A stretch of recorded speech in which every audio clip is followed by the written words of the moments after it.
बहुत समय पहले एक बड़ा नगर था। उस नगर में दो ऐसे इंसान रहते थे जो एक दूसरे से बिल्कुल अलग थे, लेकिन उनकी जिंदगियां एक दूसरे से गहराई तक जुड़ने वाली थीं। पहला एक संत, शांत, दयालु, विनम्र। उसके पास कोई महल नहीं था, कोई धन नहीं था, पर उसके पास एक चीज थी, करुणा। लोग कहते थे उसके पास भगवान नहीं, बल्कि खुद भगवान उसके पास आते हैं। दूसरी एक स्त्री जिसे लोग वेश्या कहते थे। नाम था रानी। पर यह नाम उसके सौंदर्य का नहीं, उसके दिल का था। वह शहर की गलियों में रहती थी, जहां लोग उसे देखते थे तो नजरें मोड़ लेते थे। कुछ उसे तुच्छ समझते, कुछ उसका मजाक उड़ाते।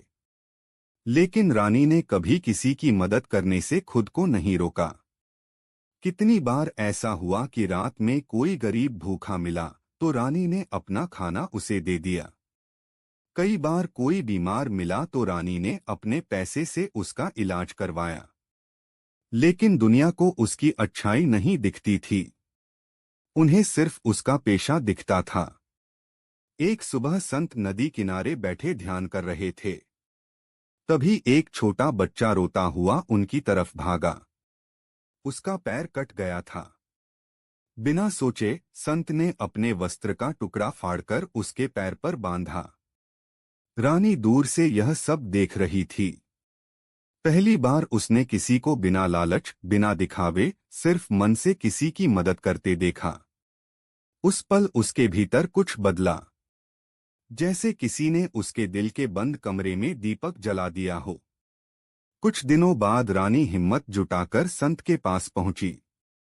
वह कांपते स्वर में बोली, क्या क्या मैं आपसे एक बात पूछ सकती हूँ?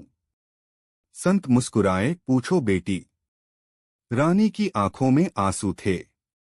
अगर मैं आपकी शरण में आऊं, तो क्या आप मुझे गंदा नहीं समझेंगे?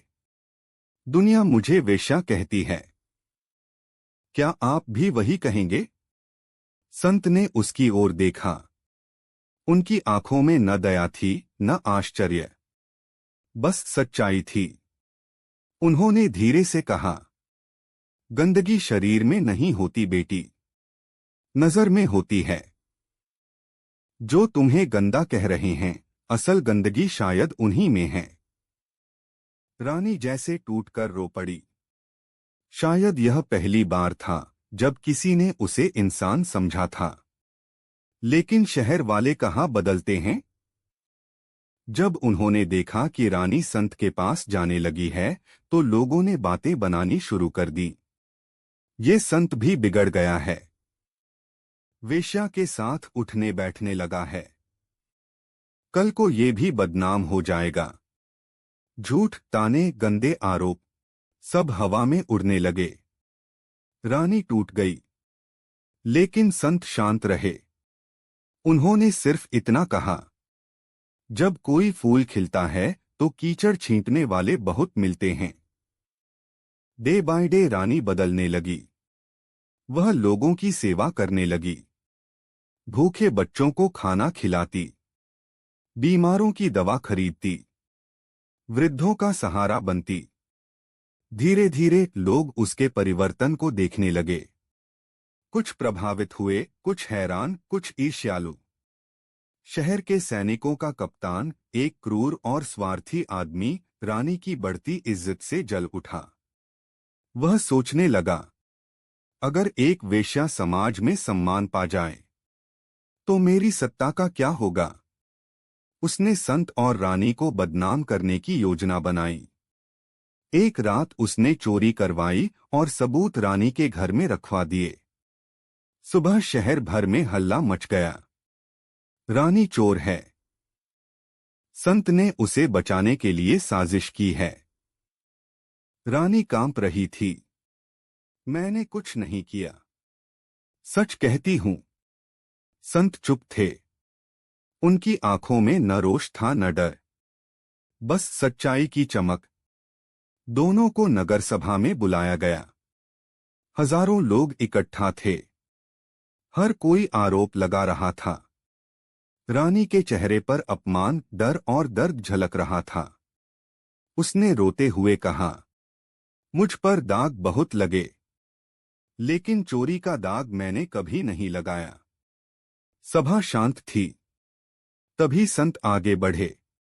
उन्होंने अपनी दंड लाठी जमीन पर टेका और बोले, अगर एक वेश्या का हृदय निर्मल है तो वह हम सब से कहीं ज्यादा पवित्र है, और यदि सैनिक का मन गंदा है तो वह चाहे राजा भी बन जाए फिर भी छोटा ही रहेगा। सभा में सन्नाटा छा गया। तभी एक छोटा बच्चा भीड़ से निकलकर चिल्लाया, मैंने देखा था, चोरी कप्तान ने ही करवाई थी। भीड़ कप्तान की ओर मुड़ी और उसकी करतूतें सामने आ गईं। कप्तान को गिरफ्तार कर लिया गया। लोगों ने रानी से माफी मांगी। वे उसके पैरों में गिर पड़े। पहली बार रानी की आंखों में सम्मान के आंसू थे। संत ने रानी की ओर देखा और कहा, तुम्हें किसी ने सम्मान नहीं दिया बेटी, यह सम्मान तुम्हारे कर्मों ने तुम्हें दिलाया है। तुम वेश्या नहीं, सच्ची रानी हो, दिल की रानी। रानी फूट फूट कर रोई। यह उसके जीवन की पहली जीत थी, उसके अस्तित्व की पहली पहचान। उस दिन से रानी ने समाज सेवा का बड़ा केंद्र खोला। गरीब, अनाथ, विधवा, बूढ़े सब उसकी सेवा में आते। रानी अब सचमुच लोगों की रानी बन चुकी थी। संत मुस्कुराते हुए नगर छोड़ने लगे। रानी पीछे। संत मुस्कुराते हुए नगर छोड़ने लगे। रानी पीछे दौड़ी, मुझे छोड़कर मत जाओ, आपने मुझे नया जन्म दिया है। संत बोले, मैंने कुछ नहीं दिया, तुम सिर्फ एक दरवाजे पर खड़ी थी, मैंने बस उसे खोलने में मदद की। अब तुम्हें दूसरों के दरवाजे खोलने हैं। रानी नम आंखों से संत को जाते देखती रही। हवा में शांति घुल गई।